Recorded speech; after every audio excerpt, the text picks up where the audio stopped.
Alors que l'opposition congolaise continue à se préparer pour cette marche du 13, l'Union sacrée a fait sa sortie, qui continue certainement à faire jaser. Et aujourd'hui, nous recevons pour vous Monsieur Francis Kabongo. Bienvenue. Merci beaucoup, Monsieur Jean-David Kilolo. Vous êtes communicateur du GRET. Exactement. GRET, dont le coordinateur est Patrick Smalto Chaba, que je salue d'ailleurs en passant. Où est-ce que trouve l'argent pour mobiliser tous ces gens? On a vu au niveau des GRET, mobiliser les gens, dépassant même certains partis politiques au niveau de l'Union sacrée. Merci beaucoup. Merci, Monsieur Jean-David Kilolo. Vous savez, l'IDPS, qui est d'abord un parti auquel nous appartenons, c'est un parti qui a beaucoup traîné dans l'opposition. Vous savez qu'à chaque fois, il y a une manifestation qui est organisée par l'IDPS, il n'y a aucun rond qui est déboursé pour une quelconque manifestation. Il n'y a aucun rond. Mais je vous dis... Et vous n'avez pas fait sortir l'argent? Tous ceux qui sont venus là, ils n'ont rien eu? Ils n'ont rien eu. Vous êtes sûr? J'ai vu des mamans quitter Maluku. Quitter Tchangou, quitter toutes les communes. Nous sommes au toutes Congo, ces mamans, des vieilles mamans. Donc toutes ces mamans quittaient Maluku sans rien donner. Mais je vous dis que si l'argent a été déboursé, nous avons une institution dans ces pays qui se focalise sur les fonds publics. Si l'argent a été débloqué, nous invitons l'inspection générale des finances qu'elle aille investiguer si réellement... Mais comment il va investiguer? C'est vous qui avez les pouvoirs. Non. Vous manipulez tout. Vous savez, le chef de l'État, Félix-Antoine Tshisekedi Tshilombo, c'est un Moïse pour notre pays qui est le Congo. Je ne saurais pas faire des longs discours. Alors, bon, allons-y, au niveau de moyens. Vous avez mobilisé les gens, on a vu. Mais pourquoi n'est pas peut-être ça lié à l'UDPS que d'être vous seul? GRET, ça vous êtes affiché GRET. GRET, d'abord, ça signifie, c'est un groupe de réflexion d'élite tshisekédiste. Nous sommes une structure dans l'UDPS.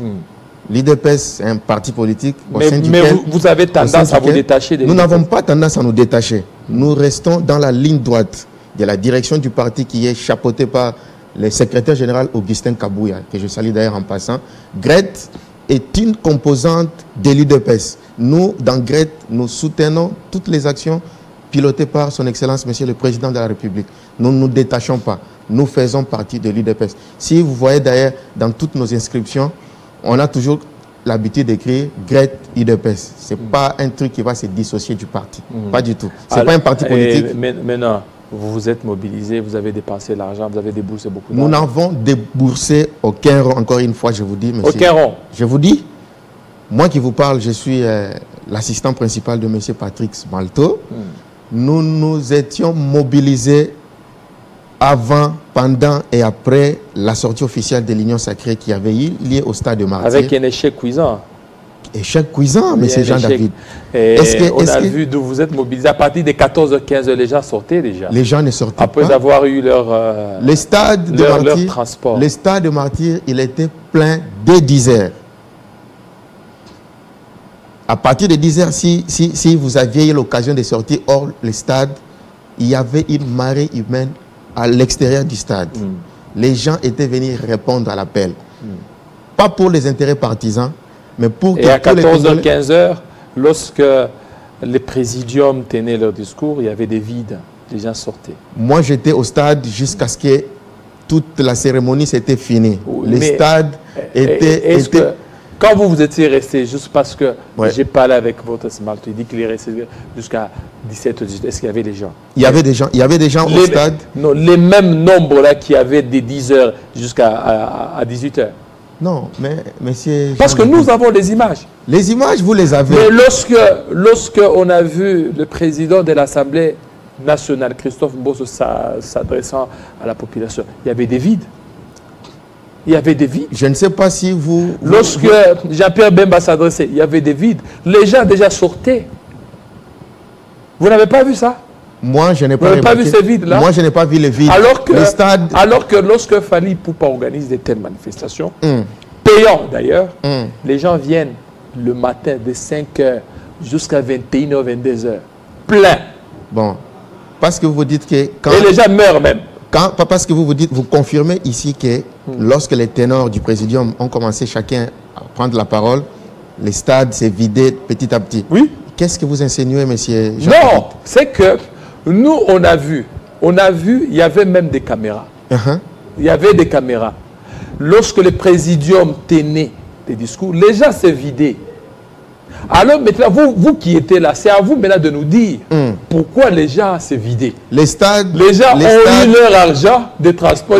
Les stades ont commencé à se vider. Non, à partir de 17h. À partir de 17h. Si vous avez les images, vous pouvez les balancer. À partir de 17h. Je vous dis que j'étais au stade jusqu'à 18h. Moi, je suis resté là au stade jusqu'à 18h. Il y avait une marée humaine. À 14h, 15h. Je ne sais pas si, Guilla, vous avez les images de présidium. S'il a les images, c'est comme il y avait beaucoup. Ouais. On a eu à faire passer. Donc, vous voyez le président ou le présidium, lorsqu'ils tenaient leur discours, les gens s'est vidés. Les gens s'est vidés, ils partaient, ils sortaient. Les gens, ils étaient au stade. Dès 5h. À 10h, les stades refoulaient déjà du monde. Là, on ne refuse pas. Oui. À 10h, on ne peut pas être de mauvaise foi pour refuser ça. Justement. C'était plein. C'est normal parce qu'il y avait 500 partis politiques. C'est tout à fait normal. Il y avait Bemba et tout ça. Mais le problème, c'est quoi? C'est lorsque le présidium tenait leur discours, les gens s'est vidés. Les gens partaient. Le problème que vous avez, c'était celui de ces vides que les gens commençaient à faire montre à partir de l'ère où vous me dites, ou bien le problème était que les gens étaient venus répondre à l'appel? Non, mais là, c'est à vous de répondre, parce que moi, c'est moi qui vous pose la question. Vous me posez la question. Alors vous aussi, vous me répondez. Moi, les réponses que moi, je vous donne sont telles que... Allez-y. Sont telles que, pour nous, Union Sacrée, la carte était pleine. Le stade de Martyrs, selon qu'il a été construit... Pour quelques heures seulement. Pas pour quelques heures, papa. Alors les gens qui étaient là depuis 5h jusqu'à 14h, 15h, ce n'est pas une mince affaire. Pour nous, c'était une réussite totale. La population a fait montre au chef de l'État qu'elle lui porte dans son cœur. Alors, quelle est la part du peuple dans tout ça? La part du peuple dans tout ça, ça c'est une très bonne question, M. Jean-David Kilolo. Vous êtes un journaliste pas les moindres. Je vous ai toujours beaucoup apprécié de par votre manière de faire les choses. Merci. La part du peuple dans tout ça, c'est que l'Union Sacrée n'est pas une blanchisserie. Parce que j'entends les gens dire que les gens qui ont été avec Mobutu, ceux qui ont été avec Kabila, aujourd'hui ils sont autour de Félix Tshisekedi pour lui faire échouer. Les gens réfléchissent parfois très mal. Les gens se sont réunis pour les intérêts communs, afin que la guerre qui sévit à l'Est, via le M23, finisse. Aussi, pour que les conditions de vie de la population puissent s'améliorer. Les gens qui viennent dans l'Union Sacrée avec un esprit égoïste, ils seront frappés. Donc, le peuple peut s'attendre... Je ne cite les noms de personnes parce que jusque-là, ils se sont tous greffés. Mais vous avez pris tous ces gens, les Cheo Kitundu, Atundu, tous ces gens-là, ils sont venus dans l'Union Sacrée. Nous les considérons... Un véritable Titanic. Oui, c'est un véritable Titanic. Mais Titanic risque de chavirer. Les Titanic à bord duquel nous sommes ne va pas chavirer. Vous savez, ça va pas chavirer. Vous savez, à l'époque de Noé, lorsque Jésus-Christ avait annoncé un message à Noé qu'il allait construire une arche, et que Noé allait prendre avec lui toute sa famille et toutes les personnes qui auraient cru en lui. Noé avait construit cette arche et les gens étaient venus à bord de cette arche. Les têtus qui étaient restés hors l'arche, vous connaissez la suite. Les gens sont dans l'Union Sacrée, tous ces noms que vous me citez. Ils sont venus, c'est pour suivre la vision de son Excellence, Monsieur le Président de la République, qui est celle de servir d'abord le peuple. Et maintenant, tous ceux qui sont venus, donc pour vous, l'Union Sacrée, ce n'est pas Titanic, mais c'est l'arche. C'est l'arche. L'arche. Oui, c'est l'arche de Noé. L'arche de Noé. Justement. Mais il y a d'autres qui voient dans l'Union Sacrée un crash qui est en train de venir. Un crash. Un crash, si aujourd'hui vous ne parvenez pas à remporter les élections, tous ceux qui sont derrière vous, ils vont encore sauter. Les élections... Est-ce que vous comprenez que ceux qui vous suivent là, oui, ils ne vous suivent pas par conviction? Ceux qui sont dans l'union sacrée, ouais. Ils ne sont pas dans l'union sacrée par conviction. Ils y sont parce que il y a le pouvoir pour peut-être protéger leurs intérêts. Voilà pourquoi ils ont traversé. Est-ce que vous en êtes conscient de ça? En être conscient ou pas, la porte, l'appel d'ailleurs à l'union sacrée avait été lancé à tous. Les chefs de l'État ne pouvaient pas fermer la porte à quiconque. Les noms que vous nous citez aujourd'hui, nous savons ce qu'ils ont fait dans ces pays. Nous là, comme procureurs du peuple, nous allons nous soulever en premier lorsqu'on va remarquer que ces gens ne font pas le travail pour lequel ils sont venus dans l'union sacrée. S'ils viennent pour leurs intérêts, M. Jean-David, ils seront dénoncés et ils seront mis hors d'état de nuire. Mais il y a beaucoup de gens qui sont dans l'union sacrée, ils ne viennent pas pour l'intérêt du peuple. Est-ce que vous pouvez me citer quelques noms de ces gens-là? Non, moi je suis journaliste, je ne peux pas vous en citer. Moi, je vous dis... C'est à vous, parce oui. que moi je vous pose des questions. Moi je ne veux pas en citer, je dis, mais lorsque vous regardez, il y a certaines personnes qui sont dans l'union sacrée, pas pour les intérêts du peuple, mais pour des intérêts égoïstes et leurs propres intérêts. L'autorité suprême de l'union sacrée, c'est le chef de l'État. Et tous ces gens-là, ils sont dans l'obligation de suivre la ligne tracée par le chef de l'État. C'est lui qui osera aller hors cette ligne. Vous verrez la suite. Tshisekedi ne va pas être complaisant vis-à-vis de tout celui qui va venir. Qui est celui de l'union sacrée qui est en prison? C'est lui de l'union sacrée qui est en prison. Oui. Monsieur Jean-David, vous me posez des questions, on dirait que vous n'habitez pas le Congo. Non, mais je pose des questions. Peut-être j'ai oublié. Vous savez que nous, Union Sacrée, la sortie officielle a effectivement eu lieu le 29 avril dernier. C'est lui qui va dérailler, vous le verrez en prison. Parce que pour le moment, pour reculer un peu en arrière, non, et pour le moment, ils sont sains. Ils ne sont pas, nous ne disons pas ici qu'ils sont sains. Pour reculer un peu en arrière. L'union sacrée est née quand? Je peux aujourd'hui vous confirmer que l'union sacrée est née le 29 avril 2023. Le 29 avril. Oui. C'est là qu'on a formalisé l'union sacrée. Le jour où il y a eu le discours des 6 minutes. Parce qu'il y a d'autres qui disent que c'est ce jour-là que l'union sacrée est née. Ce n'est pas ce jour-là. Les jours où il y a eu le discours des 6 minutes. Là, c'était quand? Les chefs de l'État avaient pris la résolution de rompre le mariage diabolique qu'il y avait entre le CACH et le FCC. Parce que même quand aujourd'hui les gens nous posent la question que bientôt c'est la fin du mandat du président de la République et qu'il faudra qu'il se présente devant la population pour qu'il défende son bilan.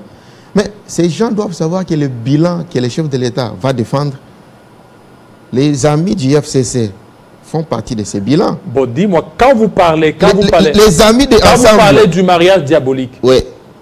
Tous ces gens-là du FCC, ils sont tous dans l'union sacrée. Donc vous êtes tous des diaboliques? Tous ces gens du FCC, ils sont tous dans l'union sacrée. Oui. Je vous répète encore une fois ici. Le Tunda Kasenda. Je vous répète, sacrée. Vous savez ce qui était arrivé? Aller à Toundou, je l'ai dit. Ils sont tous là. Ils sont là-bas. Ils sont tous là. Sauf les uns qui se sont retirés. Les catholiques qui ont compris, qui ont vu le danger. Je vous dis encore une fois ici, dans ces beaux cadres de Télé 50, que tous ces gens qui sont venus dans l'union sacrée, qui voudront se compromettre, qui voudront aller en dehors de la ligne tracée par le chef de l'État, vous verrez la suite, M. Jean-David. Ils sont autour du chef de l'État, c'est pour servir le peuple. Et le peuple, celle qui croupit et qui souffre dans la misère. S'ils viennent parce qu'ils sont des biens, qu'ils savent qu'ils vont protéger, ils viennent parce qu'ils veulent défendre leurs petits intérêts mesquins, eh bien, ils seront dénichés, pour le moment, ils seront mis hors d'état de nuire. Tous ceux qui sont dans l'union sacrée, ils roulent pour le peuple. Laissons ces gens à l'œuvre. Non, sacrée, je vous pose la question parce que comment on va les laisser à l'œuvre? C'est pratiquement les élections au mois de décembre. Exactement. C'est que vous avez eu à travailler. Nous travaillons toujours. Vous travaillez? Oui. Donc, ils ont bien travaillé, ceux qui sont là. Jugeons-les lorsqu'ils auront au moins un mois. Parce que je vous ai dit ici. Non, je vous dis ceux qui sont là. Oui. Ceux qui sont là aujourd'hui, ils ont eu à bien travailler. Parce que c'est... Ceux qui sont où? Oui, ceux qui sont dans l'union sacrée. L'union sacrée a vu le jour le 29 avril 2023, M. Jean-David. Nous n'avons pas encore 2 semaines. Écoutez, vous dites que l'union sacrée a vu le jour. Mais je vous dis que nous n'avons pas encore 2 semaines. Ça c'est la plateforme, non? C'est la plateforme. Ça, c'est la plateforme. Mais avant la plateforme, l'Union sacrée existait. Elle existait, mais elle est formalisée le 29 avril. Oui, ça c'est la plateforme. Oui. Ça c'est la plateforme électorale parce qu'il y a des élections. Mais bien avant cela, l'Union sacrée existait. Elle existait bien Voilà, sûr. le président est venu avec ça. Alors ma question c'est de savoir, parce que vous dites, ceux qui sont là, donc s'ils essaient de se compromettre, le chef de l'État va les frapper. Mais ils étaient là bien avant. Donc ils ont bien fait leur travail. Je voudrais, vous êtes un journaliste professionnel. Allez-y. Citez-moi, soit un ministre selon secteur, selon son secteur. Posez-moi la question que tel ministre, parce qu'il fait partie de l'Union sacrée, regardez dans son domaine, a-t-il bien travaillé ou pas? Vous me posez une question globale. Oui, j'aurais je vous pose une question globale. Oui. Quitte à vous maintenant de défendre, de dire non. Effectivement. Regardez par exemple dans tel ministère, Ouais. il y a ça, il y a ça, il y a ça. Prenons le cas du ministère de la fonction publique. Ah, ok. Vous voyez le travail qu'a son Excellence, Monsieur le VPM Jean-Pierre Liao. Oui. Il a déniché combien de doublons, combien de fictifs. C'est lui ou c'est l'IGF? L'IGF, en concertation avec le ministère de la fonction publique, parce que le travail a été jumelé entre l'inspection générale des finances et le ministère de la fonction publique. Vous avez vu comment est-ce que messieurs... Et la plupart de ces doublons, Ouais. si vous regardez, sont des gens de l'Union sacrée. Ce sont les gens de l'Union sacrée. Ce sont les gens de l'Union sacrée. Oui. Et en plus, si vous regardez, il y a certains secrétaires généraux qui se plaignent. Il y a des pressions de la part des Grettes, de la part de l'UDPS, qui veulent assez qu'on prenne leurs militants pour le mettre dans des fonctions publiques, dans la fonction publique. Grette, vous proposez même des listes de noms. Mais c'est Jean-David, nous ne fonctionnons pas comme ça. Vous ne faisiez pas comme ça. Vous savez que dans Grette, il y a des têtes. Les pouvoirs pour lesquels nous étions battus. Non, c'est pas ce que moi j'ai dit. Tout prix, photos à la Kuna. Le DG de la CNSS n'est pas un membre de Grette. Pour notre gouvernement. Bon, comment tu as directeur de la CNSS? Mais tout travail mérite un salaire. Parce que nous nous étions bâtis. Qu'est-ce qui est d'anormal si je me retrouve directeur à la CNSS? Sur base de quoi? Sur base de mes compétences. Quelles compétences? Compétences politiques ou bien compétences seulement sur base de mon cursus académique. S'il faut que je sois promu directeur à la CNSS, j'ai été à l'école, j'ai été à l'université, j'ai fait de bonnes études. Est-ce que moi j'ai des mérites d'être directeur à la CNSS? Et si aujourd'hui... Et avec une dose politique? Pas avec une dose politique, M. Jean-David. Là-bas, si les choix est jeté sur notre modeste personne, nous ferons le travail, pas comme politique, mais pour répondre aux aspirations des entreprises publiques. Alors, Union sacrée, la situation économique, financière, ça va? Vous avez amélioré. Le peuple est content de vous. La situation financière économique. Économique, voilà. Monsieur Jean-David. Le peuple est content. Le peuple n'est pas encore content. Nous sommes en train de travailler. Je vous rappelle ici. Je vous rappelle ici. Nous sommes au mois. Vous me posez une question. Je vous pose. Je renforce la question. Exactement. Nous sommes au mois de mai. Oui. Au mois de juin, dépôt des candidatures pour la députation. Au mois d'août, au mois de septembre, présidentielle. Il nous reste pratiquement 6 mois. Oui. Maintenant, vous êtes en train de travailler jusqu'où? Les questions que vous me posez, vous m'avez posé une question qui est d'ordre économique. Oui. Retenez qu'en économie, il y a ce qu'on appelle les long terme. Vous pouvez poser un acte aujourd'hui en économie, mais qui aura des répercussions, qui aura des effets après 5-10 ans. Ça veut dire que la situation économique à laquelle nous traversons aujourd'hui, c'est la mauvaise gouvernance du régime passé. Je vous reviens tout de suite. Le temps pour nous de prendre quelques secondes. Héritier, pour la dernière livraison. Héritier, vous avez la parole. Merci beaucoup. Bienvenue à vous à cette dernière livraison de l'actualité.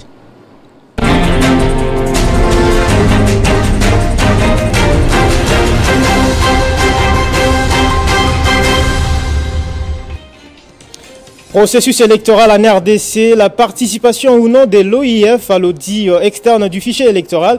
Question qui était au centre des échanges hier entre le président de la CNI, Denis Kadima, et le SG de la Cinco Donatien Cholet. La conférence épiscopale nationale du Congo dit suivre de près le processus électoral et tient surtout à sa qualité qui passe notamment par la transparence dans les opérations de consolidation du fichier électoral.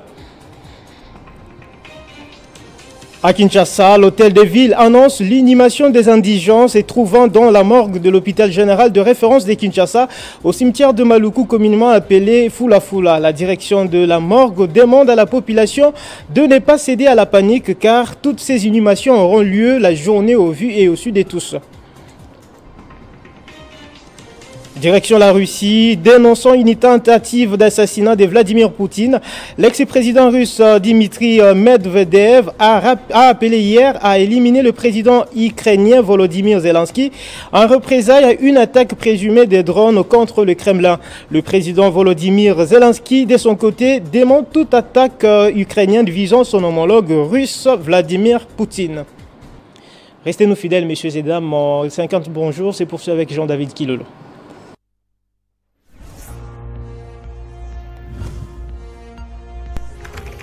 L'actualité reste en continu. Voilà, nous allons chuter d'un moment à l'autre. Je reviens avec le communicateur de Grete. Vous êtes aussi communicateur de l'UDPS? Je suis membre et combattant de l'UDPS. Membre combattant. Ouais. Là, vous n'êtes pas communicateur. Je ne suis pas communicateur. Dans l'Union Sacrée, vous n'êtes pas non plus communicateur de l'Union Sacrée. Non? Je ne fais pas partie de cette corporation des communicateurs de l'Union Sacrée. Vous êtes seulement communicateur de Grete. Grete, et membre actif de Vous êtes homme de l'UDPS. combien d'abord dans Grete? Vous dites? Vous êtes homme de combien? Nous sommes au-delà des 10 000, parce que Grete, c'est un mouvement international. International. Il n'est pas seulement au Congo, Vous cotisez aussi? mais nous cotisons pour le bon fonctionnement de notre structure. Donc les cotisations viennent de partout. Vous avez des gens que vous avez pistonnés? Nos cotisations personnelles. Oui. Jusqu'à-là, Grete n'a pistonné personne.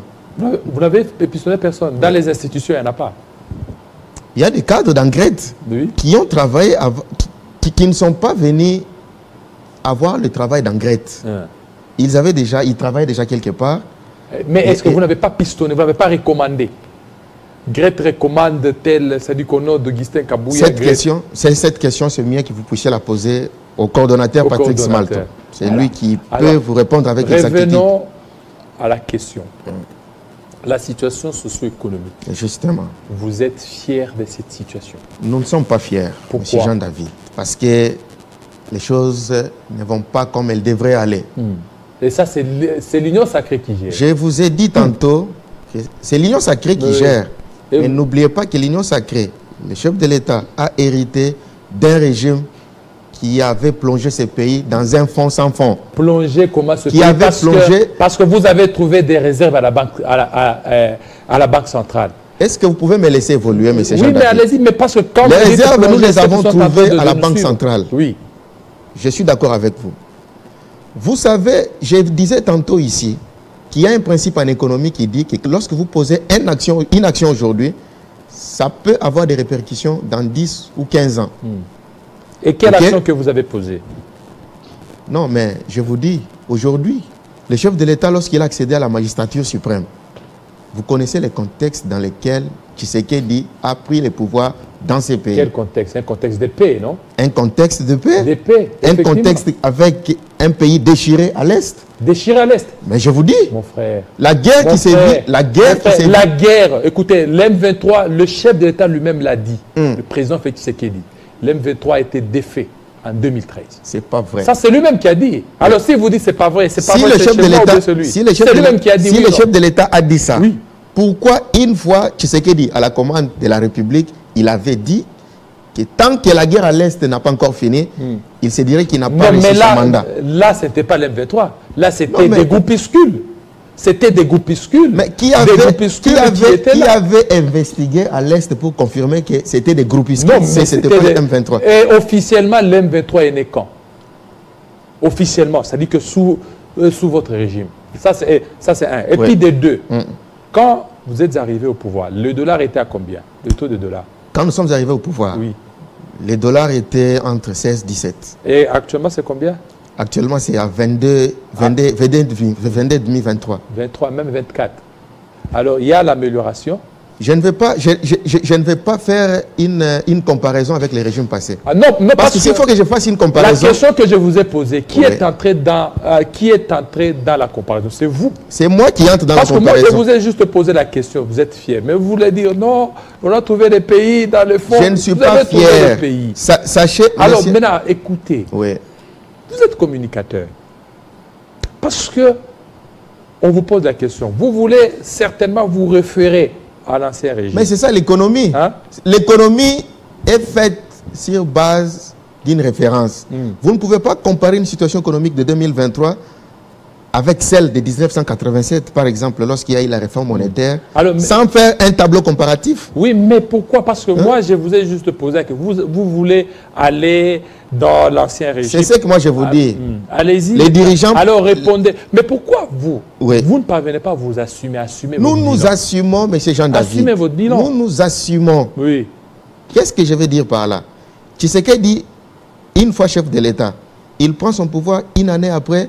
Les Congo tout entier, pas seulement le Congo, la planète Terre tout entière connaît une crise sanitaire de coronavirus. Or, vous et moi, nous savons que le Congo, notre pays, a une économie extravertie.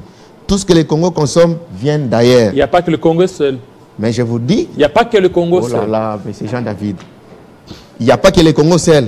Mais moi, je suis Congolais, laissez-moi parler de mon pays. Allez-y. Je ne suis pas ici pour parler au nom de notre pays. Tu sais qu'il prend la commande de ces pays, la planète connaît la crise dont je viens vous parler.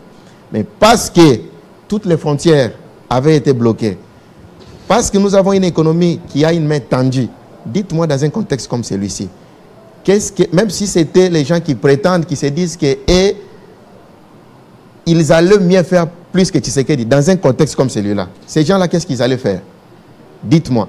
Nous avons dans ces pays des gens qui se disent qu'ils sont des technocrates, des gens qui se disent qu'ils ont des gros diplômes en économie et en finance internationale. Ils nous ont chanté la chanson de la diversification de l'économie dans ces pays pendant beaucoup d'années. L'économie congolaise n'a jamais été diversifiée. Si jamais l'économie avait été diversifiée, la situation que les Congolais traversent aujourd'hui, nous n'allions pas connaître cette... Vous avez appelé qui pour qu'ils viennent à votre secours pour diversifier l'économie? Vous avez appelé qui? Parce que ceux-là, si vous avez fait appel à eux, à leur expertise, peut-être vous aurez dû trouver. Parce que ceux-là, quand ils étaient au pouvoir, ceux qui parlaient de l'économie diversifiée, avec un budget de 4 milliards, il y a eu Congo Airways. Avec un budget de 4 milliards, il y a eu les immeubles intelligents, dont vous bénéficiez d'ailleurs. Les immeubles intelligents avec surfacturation. Écoutez, mais c'est les 4 milliards, non? Allez-y. Vous, avec les budgets de 16 milliards, jusque-là, on n'a encore rien vu. Avec les 4 milliards, il y a eu de Transco. Avec les budgets de 4 milliards, il y a eu beaucoup de choses. La monnaie était stable. Jusqu'à ce que si vous allez en Zambie, vous allez ailleurs, là, les gens étaient en train d'apprécier notre monnaie. C'était une monnaie stable. Il n'y avait pas le taux d'inflation que nous connaissons aujourd'hui. Moi, je me dis... Avec les 4 milliards, ils ont terminé la guerre à l'Est. La guerre à l'Est? Oui, la guerre à l'Est. Était terminée? En 2013. Vous confirmez ici que les FARDC ont battu en 2013 les M23. Et à partir de 2013 jusqu'à 2019, quand Fachi a pris le pouvoir, la guerre a repris encore à l'Est. La guerre a repris quand? À l'Est. Avec l'M23, ça a repris quand? Moi, je sais que la guerre qui est à l'Est est une guerre asymétrique. C'est une guerre qui a plus de 2 décennies. La guerre qui est à l'Est. Quand vous me dites ici que la guerre a pris fin en 2013, avec l'M23. Vous m'étonnez. Non, moi, je parle du M23. Depuis 2013 jusqu'aujourd'hui en 2023. Est-ce que vous comprenez? Non. Connaissez un peu des circonscrits. Oui. Nous parlons du M23. Parce que les autres, ce sont des groupuscules. Ce sont des guerres asymétriques, telles que vous l'avez dit. Ce sont des guerres asymétriques. Mais on parle, c'est-à-dire que d'une armée structurée comme l'M23. C'est-à-dire que les FARDC, sous Joseph Kabila, ont mis fin à l'aventure du M23 en 2013. Oui. En 2021 ou 2022, l'M23 ont ressurgi. Monsieur Jean-David, Selon vos dires, j'ai comme l'impression que vous confirmez que la guerre avec le M23 a surgi quand Fathi a accédé à la magistrature suprême. Chose que moi, je conçois très mal. Vous savez que le secrétaire général des Nations Unies avait fait une déclaration pour dire que le M23 a des armements sophistiqués. Oui. Mais lorsqu'ils ont... Plus que même le casque bleu. Lorsqu'ils ont surgi en 2021. En 2021. Oui, 2021 ou 2022, je pense. 2022, au juin 2022.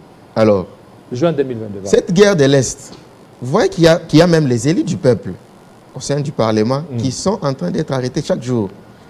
Les gens qui veulent saboter l'action du chef de l'État. Je vous dis que même parmi ces ténors du régime passé, il y a des gens qui alimentent cette histoire de la guerre à l'Est du pays. Voilà pourquoi le chef de l'État a lancé cet appel à l'unisson. Pour que tous, comme un seul homme, puissions nous mettre autour d'une table afin de voir comment mettre fin à cette situation qui amène plaire et désolation à notre compatriotes qui vivent à l'Est du pays. N'oubliez pas que vous avez déjà 5 ans. Ouais. Vous aurez 5 ans au mois de décembre. Ouais. Alors, la comparaison là, de l'ancien régime, il faut que vous puissiez vous assumer. Nous allons nous assumer lors de notre deuxième mandat. Les 5 ans dont vous me parlez, c'est avec nos amis du FCC. Bon, parce qu'ils ont géré avec nous pendant les 2 premières années de ce quinquennat. Voilà, merci. Je vous remercie beaucoup, monsieur. Merci à vous, monsieur Francis Kabongo. Merci beaucoup. C'est notre première rencontre, première émission.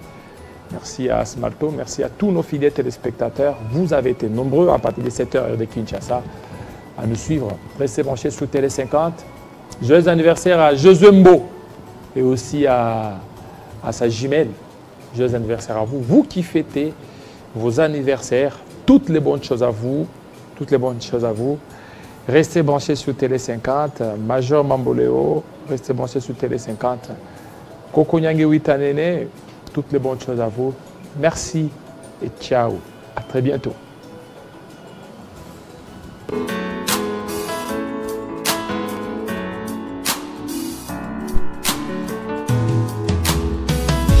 Aujourd'hui c'est ton jour, happy birthday. Tout le monde à la maison, happy birthday. Avec quoi nous fêtons, happy birthday. C'est maintenant ton moment, happy birthday. Aujourd'hui c'est ton jour, happy birthday. Tout le monde à la maison, happy birthday. Woo woo woo woo, happy birthday. Woo woo woo woo, happy birthday. Personne ne peut oublier, c'est pas juste pour les billets. Aujourd'hui c'est ton jour, c'est ton meilleur jour pour briller. Il faut chanter, faut crier, il faut danser, faut prier. Aujourd'hui c'est ton jour, des messages d'amour par milliers. Et t'auras toute la nuit, et plus rien ne compte. T'auras encore toute la nuit pour refaire le monde. T'auras toute la vie pour refaire les comptes. T'auras encore toute la vie pour refaire le monde.